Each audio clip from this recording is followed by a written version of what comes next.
Hi, everyone. This is Aaron Merriman with Lujan Merriman Development Group. Thanks again for joining me. We've really been building out our YouTube channel, and I really appreciate the feedback. So if you like this video, subscribe, comment, and we'll continue to do them. Joining me today is a business partner of ours. I'm really excited to have him on, Mike Lambrakis from AdvicePeriod. He's a partner and wealth advisor here locally in Southern California. We do a lot of work together.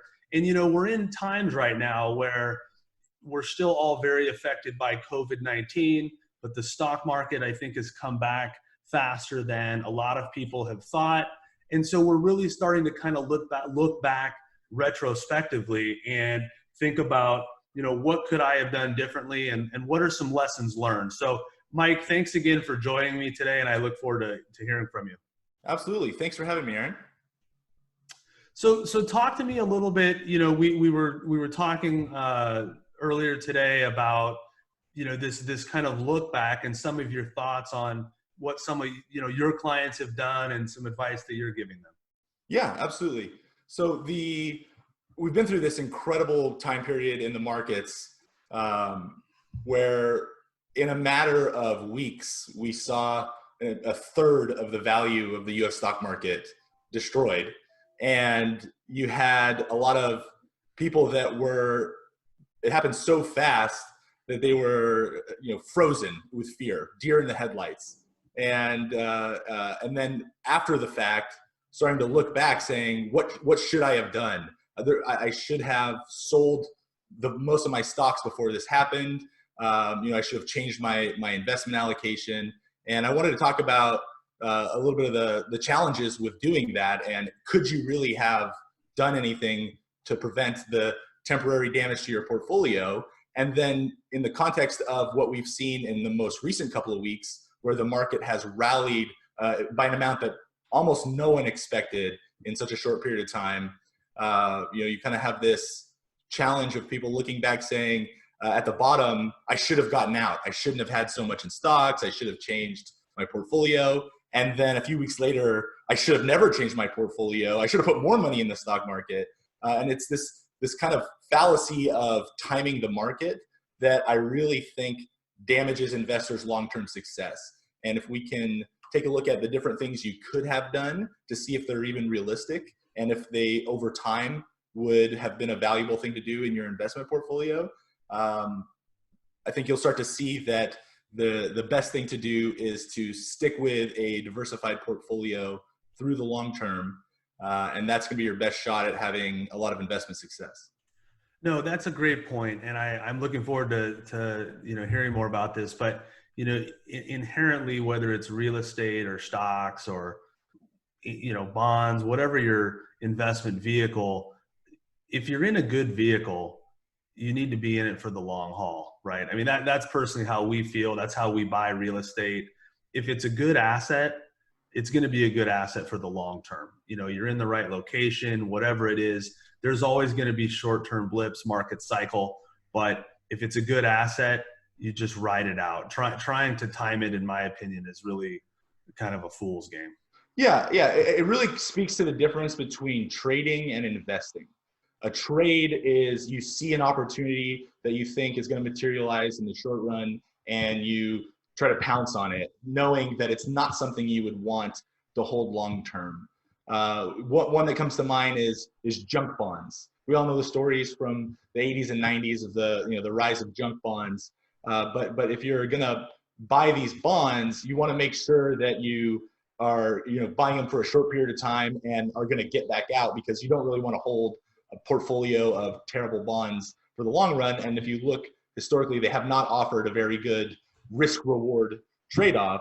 It's the same kind of thing in real estate. If you're seeing a property and the only way that it models out to make money is if you can buy it today and flip it in 6 months for some expected gain, you could get yourself in a period like right now. You could have bought a great property that was a great opportunity to sell after fixing it up. But if you didn't model it out where you had conservative assumptions and the ability to stick with it in a challenging period, not only did you not have a successful trade, but you might be stuck in a bad investment at this point. And that same thing translates into stocks, bonds, and everything like.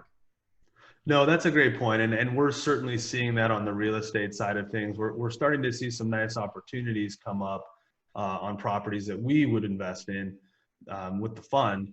But at the same time, the people that are in distress, many of them, they just bought it wrong. Or, I read an interesting article yesterday about a lot of, Airbnb is struggling right now. And a lot of people that bought properties specifically to Airbnb them are really in a world of hurt right now. And Yeah, they're having to sell out at the exact wrong time exactly. and And try to recoup. And so anyway, it is interesting times. Well, I know you had a few slides that you wanted to share to kind of demonstrate a few things. Why don't you yeah, jump into that and let's see what you got. yeah, absolutely. So I'll share my screen. So what we're looking at right here is the last couple of months of the U.S. stock market. We usually use the S&P 500 as a proxy, which is pretty good for kind of how the overall U.S. stock market is doing. We have right around over here where my mouse is, you're looking at about February 19th, which was the market peak, which is also my wife's birthday. So I blame her for what happened the following weeks after. And the market, as you can see, right when kind of the news, really the thing that I think when everybody started taking it really seriously was when Tom Hanks announced that he had coronavirus, Yeah. and when the NBA canceled their season. And I think that's when this became real for a lot of people. And what ends up happening is when everybody at the same time realizes the same thing, they all seem to rush for the exits. And that act of everybody trying to sell at the same time is what drives prices down. Because the fundamental thing that moves the stock market, stock prices, is supply and demand. And if you have a lot of people that want to sell at the same time, you have a huge amount of supply. And if a lot of people are trying to sell at the same time that terrible things are happening in the world, there's a shortage of demand. There's a shortage of people that want to buy. So if you're going in to sell your stock, you're competing with all the other people trying to sell theirs. So you have to keep lowering the price to get those sells. And that pressure of all those people selling forces the stock market down. And so you had this big drop here where the market dropped about 10% in a couple of days. And then, as people were digesting the news, it started to, kind of level out and work its way back up. And then we had that repeated just down, a little bit up, huge down, and worked its all the way down till it was down about 34, 35%.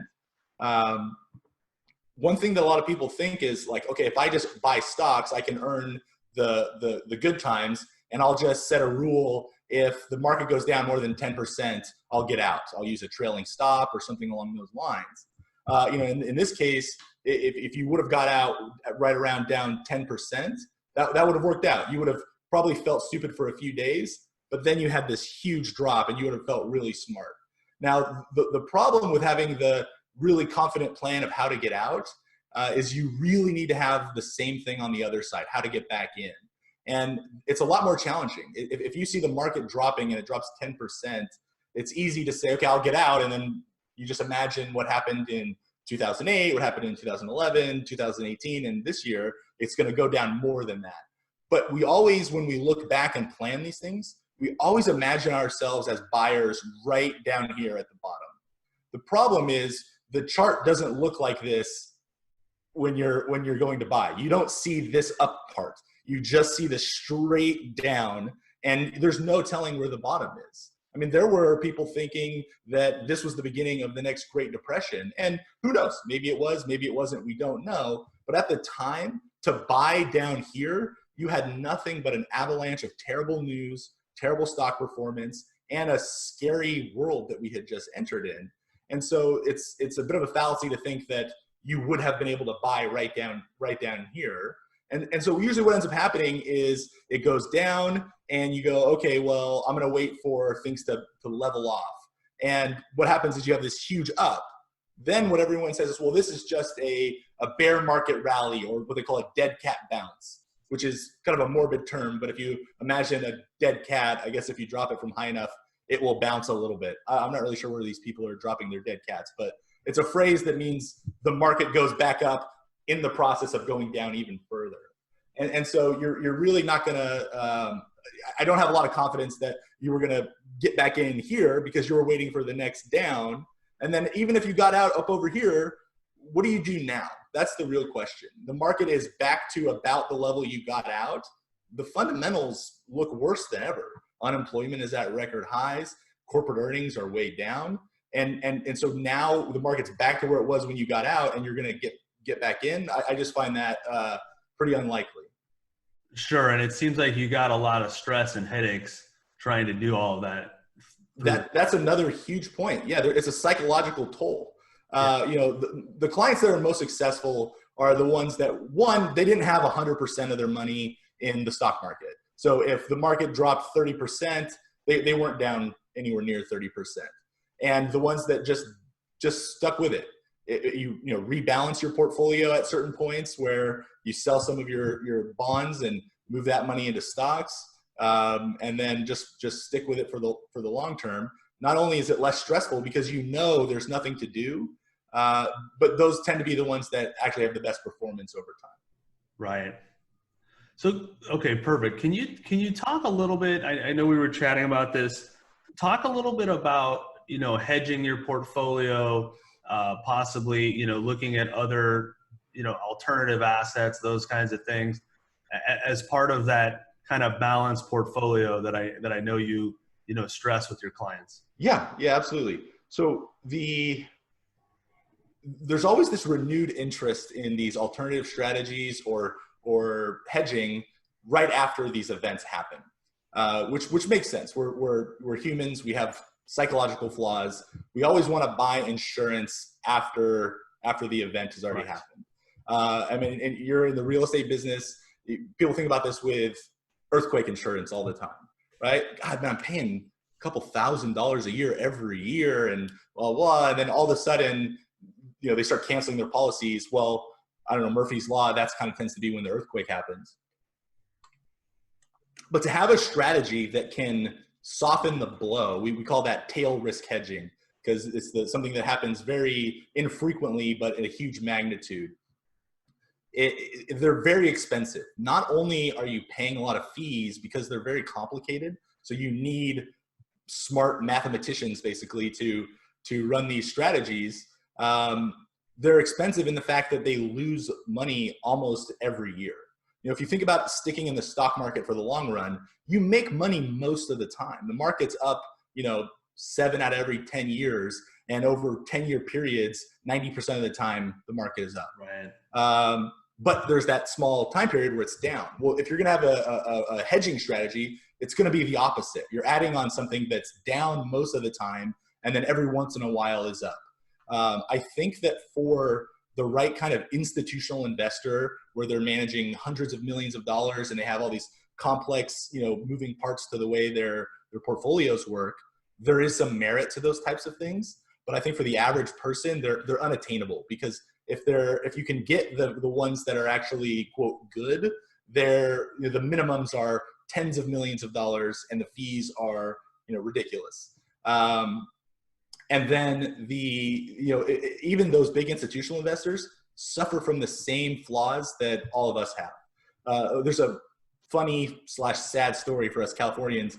CalPERS, the largest pension in the country, they had one of these tail risk hedging strategies that they had for years, over a decade, of losing a little bit of money every single year and paying big fees for it. And they decided in the summer last year that they'd had enough and it wasn't worth it, and they were going to explore other more cost-effective ways to manage risk. Well, that strategy would have returned about $1 billion in the beginning of this year for them, and they sold out of it a few months early. And that happens to all of us, not just with those types of esoteric strategies, but we do that in our own portfolios, where you take the pain, and then as soon as you can't take anymore, that's when the market reverses. So you got out and you missed this big recovery. No, and it sounds like what you're saying, and this is what I believe as well, is, you know, stay in the market. Stay in the market, be confident in what you're investing in, make sure the fundamentals are there. And you said it, 7 out of 9 years, the market's up. So if you stick with that and not try to time it, you know, and it's kind of the tried and true rules of, you know, it's not sexy, but it's, you know, it's the way you should buy stocks, the way we buy real estate. Just buy really good properties with stocks with great fundamentals and stay in them and ride out the downturns. Yeah. And I think there's something innately human about wanting to be able to control these things. Yeah. And the idea that you're going to just buy stocks and passively own them for the long run feels dangerous, because you're just like, nobody's manning it. It's like being on, you know, in a self-driving car. Right. You're like, I think this is going to work out, but there's nobody there. But I think that, you know, a good anecdote I heard was when they first switched from having elevators operated by an elevator operator, you know, the guy that would hold the lock and then open it up and then they move up and stop it. They went to an automatic elevator. People were terrified.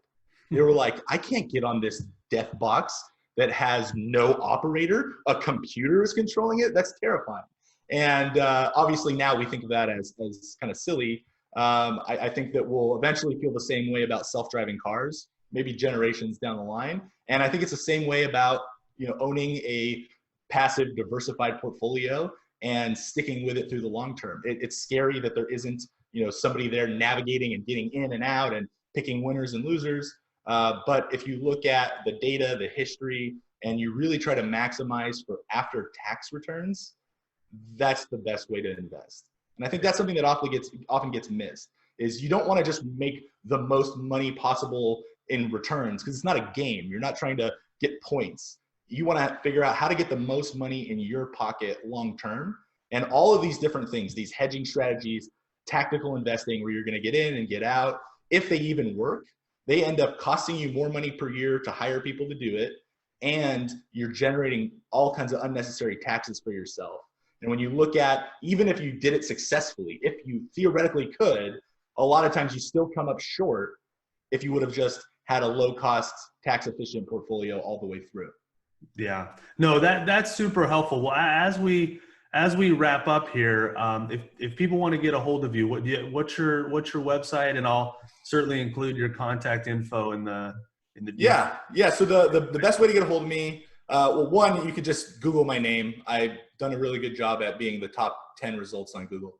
They all point to me. But one thing I did a few years ago was get rid of business cards, because one, I just kept forgetting to have them with me. So I purchased the website nobusinesscards.com. And so if you just go nobusinesscards.com, it redirects right to my website. Perfect. And you can set an appointment or send me an email. No, that's funny. I stopped carrying business cards as well, maybe 5 years ago. So awesome. I had to come up with something memorable. No, that's awesome. Well, Mike, thanks again for joining me. Everybody, I hope you enjoyed this video. Again, subscribe to our YouTube channel, and we'll keep continuing. Comment, let us know what you like. Thanks again, Mike. I really appreciate it. Thanks, Aaron. All right, have a good one. All right, bye. Bye.